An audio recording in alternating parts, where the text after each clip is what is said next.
cylindre extérieur de ma pièce et venir placer aléatoirement, dans un premier temps, mon perçage. Une fois que c'est fait, je vais appuyer sur la touche échappe de mon clavier pour libérer le mode placement de ma figure. Je me mets en mode isométrique. Vous voyez ici, nous sommes placés. Ce que je vais donc faire maintenant, je vais regarder où sont placés mes éléments. Mes trous, n'ayant pas de cotation particulière, ils sont donc placés au centre de ma pièce. Je vais donc positionner ici simplement une cote de là à là de 12,5. Voilà ma cotation. Maintenant, je veux que mon trou soit parfaitement à la verticale, c'est-à-dire qu'il soit bien aligné sur mon axe vertical. Je vais prendre mon plan de droite, je vais sélectionner Ajouter des relations et je vais venir cliquer sur mon point. Et ici, je vois apparaître sur le plan. Je clique et là, je me retrouve parfaitement sur le plan. Je n'ai plus qu'à valider et en perspective isométrique, je retrouve bien mon lamage à fond plat. Je vais venir me mettre de nouveau en vue de dessus, je vais reprendre mon assistant pour le perçage et cette fois-ci, je vais venir faire un trou taraudé. Je vais venir à partir de là choisir ma norme. J'ai plusieurs possibilités. Soit je choisis la norme ANSI, qui est la norme américaine. Je peux prendre anglaise, allemande, anglaise aussi, ISO. Alors, tout va dépendre de ce que vous cherchez et du type de pièce que vous fabriquez. En standard, souvent, j'utilise le ANSI, puisque dans le ANSI, qui est basé quand même sur la norme ISO, vous allez retrouver dans les trous taraudés l'ensemble des taraudages classiques au pas métrique. On a donc dit ici tout à l'heure un M14 par 2 mm, le voici, que je vais traiter jusqu'à la prochaine surface, avec un fraisage d'entrée de 1,025 à 45 degrés. Si je prends 1,025 à 45 degrés, ça veut dire que je rajoute 0,05 sur mon diamètre, ce qui correspond parfaitement à ce que nous avons ici. D'accord, donc je vais pouvoir travailler. Maintenant, je prends position, je clique sur le fond de mon lamage. Voilà. Une fois que c'est fait, je reviens en position. Je vais venir avec mon crayon sur le cercle de mon lamage. Je vais y rester quelques secondes pour jusqu'à ce que le centre de mon trou soit apparu. Et je vais pouvoir venir synchroniser, aimanter parfaitement mon taraudage ici. Une fois que c'est fait, je dois faire échappe pour libérer ma pièce. Ici, le centre de mon taraudage est bien contraint, il est noir. Je valide à cet instant mon taraudage qui est ici. Je peux aller dans mes options, propriétés du document, habillage, et je vais demander la représentation de filetage ombré. Et je fais OK. Et là, mon filetage apparaît. Petit détail pour que ça fonctionne, si je reviens dans ma fonction de départ, il faut utiliser cette icône représentation de filetage. Sinon, vous n'aurez pas le filetage qui sera simulé par un ombrage. Voilà. Donc là, c'est fait. Autre détail, dans l'assistant de perçage, vous avez filetage ici qui permet de découper réellement un filetage. Je vous conseille de n'utiliser cette fonction que lorsque vous comptez faire de l'impression 3D ou de l'injection et que vous devez faire un moule, bien entendu. Mais quand on fait de la représentation mécanique pour demander à ce que la pièce soit fabriquée, il suffit d'indiquer qu'il y a un filetage. Il n'y a pas besoin de le représenter. Voilà, ok. Ma pièce est déjà bien avancée. Nous allons maintenant placer le trou taraudé M8 sur ce côté. Donc, assistant pour le perçage, trou taraudé, M8 1,25. Je passe en mode position. Je viens placer mon trou. Je fais échappe pour quitter le mode placement. Je passe en cotation intelligente. Je viens placer ma cote de 12,5. Et ensuite, je vais ajouter des relations entre mon point et mon plan de dessus en demandant que ce soit sur le plan. Je valide, je valide. Voilà, ma pièce est maintenant quasiment terminée. Je n'ai plus qu'à intégrer mon matériau, le laiton, voilà, et à aller vérifier dans le module évaluer propriété de masse que ma masse est bien de 441,09 grammes, comme c'était stipulé sur mon cartouche. Ce qui signifie que ma pièce est globalement cohérente et qu'il n'y a pas d'erreur majeure.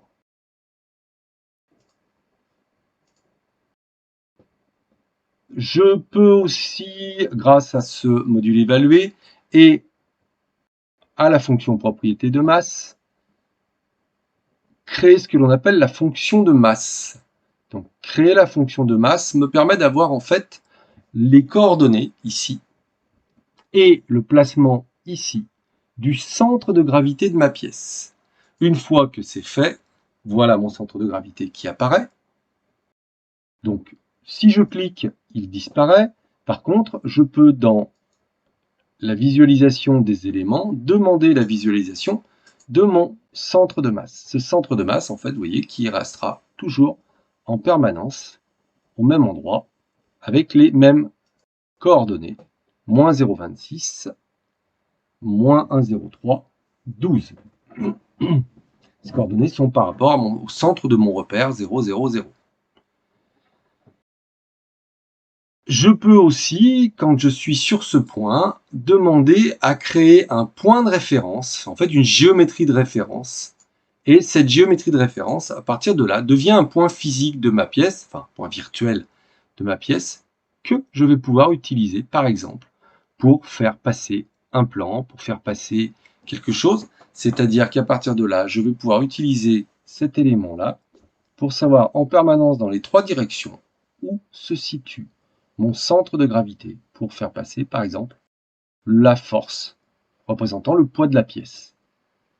Sur ce, je vous remercie. Cette hors-série est maintenant terminée. Le prochain portera sur de la tôlerie pour une petite excursion dans le module tôlerie et les surfaces composées. À bientôt. Merci d'avoir suivi ce tuto. J'espère que cette vidéo vous a plu. Si c'est le cas, n'hésitez pas à mettre un like et à partager. Vous pouvez aussi vous abonner à la chaîne pour avoir les prochaines vidéos. Bonne fin de journée à tous.